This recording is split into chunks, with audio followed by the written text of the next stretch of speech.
রমাদান মাসটা খুবই দামি মাস। এরপরে বলা হচ্ছে রমাদানের শেষ দশকটা আরো দামি, শেষ দশক রাত্রিগুলো। আবার দশক নামে আরেকটা ইবাদত আছে, দশক। একটা হচ্ছে দশক হলো রাত, আর একটা হচ্ছে দশক হলো দিন। ওয়াল ফজরি ওয়া লায়ালিন আশর। বলা হয়েছে 10 দিন খুবই দামি 10 দিন আছে। সেই 10 দিন কোন দিন? জিলহজ মাসের প্রথম থেকে জিলহজ মাসের 10 তারিখ পরে এই 10 দিনকে বলা হচ্ছে পৃথিবীর সকল কিছুর চাইতে দামি সময়। এই দামি সময়ে যত দামি দামি কাজ করে তত সে সওয়াব পাবে। সুবহানাল্লাহ। সাদাকা করেন, দান করেন, ভালো কাজ করেন, এইভাবে ভিন্ন পথে গিয়ে কেন করবেন? হাদিসে আছে মা মিন আইয়াম আলা আমালুস সালেহ, আমলুস সালেহ সবচাইতে দামি এই টাইমগুলোতে। সাহাবীগণ বললেন ইয়া রাসূলুল্লাহ, জিহাদের চাইতেও কি এই সময়ের আমলগুলো বেশি দামি?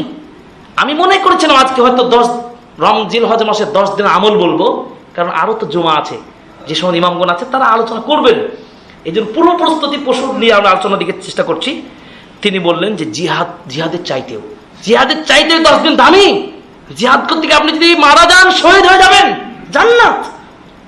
তবে রাসূল বলেছেন কেউ জিহাদ করতে গিয়ে ফিরে আসলো না, শহীদ হয়ে গেল, তার কথা ভিন্ন, সে দামি।